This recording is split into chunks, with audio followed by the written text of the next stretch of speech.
All right, for a band reverse lunge, you're first and foremost getting into the band. You're going to hold it like a big old circle. Step in with one foot, very much like when you are doing a band squat. However, it's just one foot. You're going to bring the bands up in a reverse curl fashion. Elbow sweep in and sweep up. Make sure the knuckles are in line with those forearms and the wings are up high. That'll hold it. In fact, the wings should be holding it up there, not the fists. All right, so keeping a grip on it, you should be able to actually let go of the bands and still stay with the bands up top. Your reverse lunge is going to step it back, and just like a reverse lunge, you're going to take it down slow and controlled and be in control of the movement all the way through it, owning those movements. What we often see with this one, hips are jerky. All right? In fact, for a reverse lunge, almost always the case is not necessarily strong quads, it's unstable hips that's causing it. So it's a really good movement to help stabilize those hips. Why do we want to use those bands? That's a really good question. The reason being is because the bands are going to be stronger, provide more resistance up at the top when we are stronger in the movement, whereas when we get a little bit less stable, they're going to go easier on you. All right? So bands are a really good movement, even for beginners. In fact, I like to start beginners off with, of course, the orange band, but I do like to start in a band when we're doing this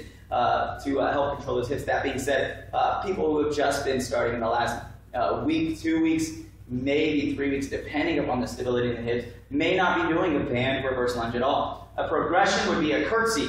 Now, show it from the front view. A curtsy is strictly going to cross the leg just a little bit. It's going to force a little bit more rotation in with the hips. Now, this is a progression that's often in our IST phase or used for active recovery with our SBT. Another progression in IST would be arms up overhead, with or without that curtsy. So it kind of depends upon the exercise prescription. With the arms up overhead, what you're looking for is good straight elbows as much as possible. We don't necessarily want to shrug the shoulders up towards those earlobes. We're going to control the low traps and up traps and pull them down with straight arms. All right? So don't let them shrug in any case. Never, never, never do we want them to shrug except for maybe an instance of upright row. In fact, that's why we don't do so many upright rows, because most people got too tight of upper traps. All right? So we need to get more low traps activated, and that's one way that we can do it.